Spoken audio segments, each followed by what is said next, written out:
Bismillahirrahmanirrahim. Assalamualaikum warahmatullahi wabarakatuh. Nama lain dari bulan suci Ramadan adalah Syahrut Tarbiyah atau bulan pendidikan. Dan pendidikan ini sendiri adalah salah satu sarana yang sangat penting bagi kehidupan manusia, karena dengan pendidikan atau tarbiyah akan lahir sosok pribadi-pribadi yang akan menjawab problematika zamannya. Nah, dalam konteks tarbiyah ini, sahabat sekalian, yang perlu kita pahami adalah bagaimana kemudian pribadi-pribadi yang kita didik dapat memahami Islam sebagai pedoman kehidupan yang sempurna, tetapi juga bersifat universal, global, realistis, dan semuanya bersumber dari Allah Subhanahu wa Ta'ala. Dan yang kedua adalah pribadi-pribadi yang dididik ini memiliki komitmen yang tinggi terhadap Islam dalam segala aspeknya, mulai dari aspek pendidikan, ekonomi, politik, budaya, lingkungan, dan seterusnya. Nah, dalam bulan Ramadan ini Allah Subhanahu wa Ta'ala ingin mendidik langsung atau ingin memberikan pendidikan terbaik kepada kita umat Islam. Dan saya kira ada banyak wahana yang Allah Subhanahu wa Ta'ala sediakan kepada kita untuk menempa jiwa-jiwa kita agar lebih baik dari hari yang kemarin. Sahabat inspirasi Ramadan yang saya cintai, implementasi Ramadan Syahrut Tarbiyah dapat kita temui dalam fungsi bulan Ramadan sebagai sarana-sarana pendidikan itu dalam beberapa aspek. Yang pertama, Ramadan sebagai aspek pembinaan spiritual. Semua ibadah yang Allah Subhanahu wa Ta'ala perintahkan kepada hambanya pada dasarnya bermuara pada arah ini. Seperti sholat misalnya, kata Allah Subhanahu wa Ta'ala, tanha 'anil fahsya'i wal munkar, untuk mencegah kita atau untuk mencegah pelakunya dari perbuatan keji dan mungkar.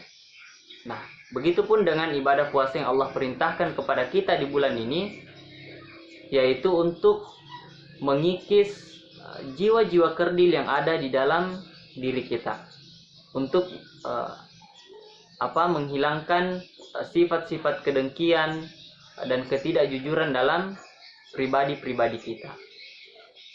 Yang kedua adalah Ramadan sebagai sarana pembinaan jasadiah atau pembinaan jasmani. Nah, kita ketahui sahabat sekalian bahwa ibadah puasa ini, kata Allah, dikerjakan oleh orang-orang yang memiliki kesehatan yang prima. Bahkan ketika kita berbicara tentang ingin menciptakan atau ingin mencetak pribadi-pribadi yang memiliki jasmani yang kuat, maka puasa adalah salah satu sarana yang dapat kita gunakan untuk menghasilkan pribadi-pribadi tersebut. Pasalnya, puasa dalam beberapa riset membuktikan bahwa dapat memberikan kesehatan tubuh yang prima kepada para pelakunya. Bahkan puasa ini dijadikan sebagai terapi bagi orang-orang yang memiliki penyakit tertentu.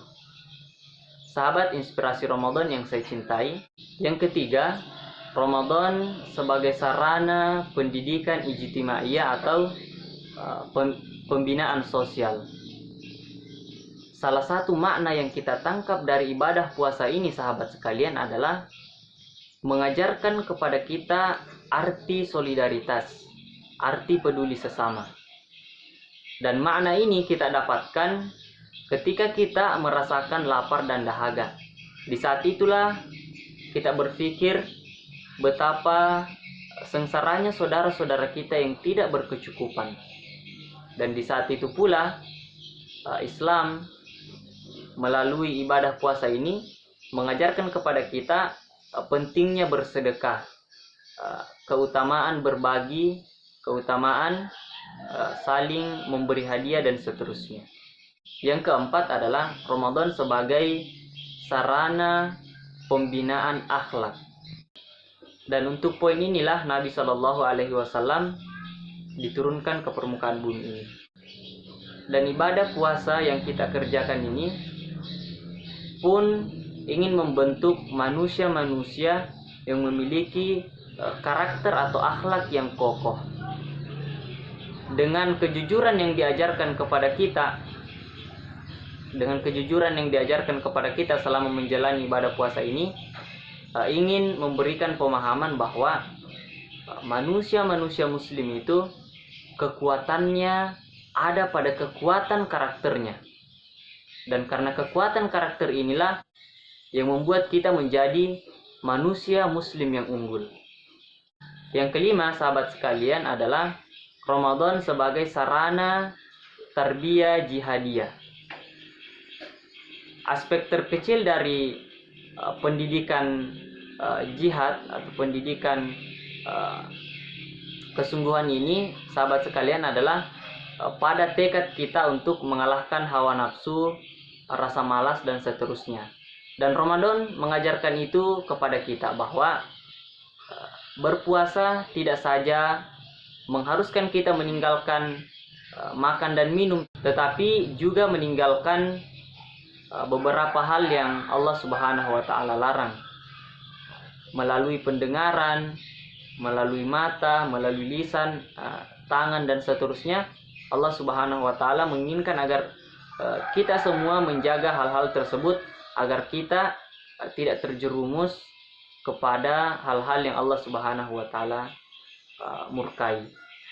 Nah, untuk itu sahabat sekalian, melalui Ramadan sebagai syahrut tarbiyah ini, Allah Subhanahu wa Ta'ala sebenarnya, jika kita lihat, menginginkan pasca ini lahir manusia-manusia muslim yang beriman, berpengetahuan, berkarakter, dan memiliki komitmen yang tinggi terhadap Islam. Wassalamualaikum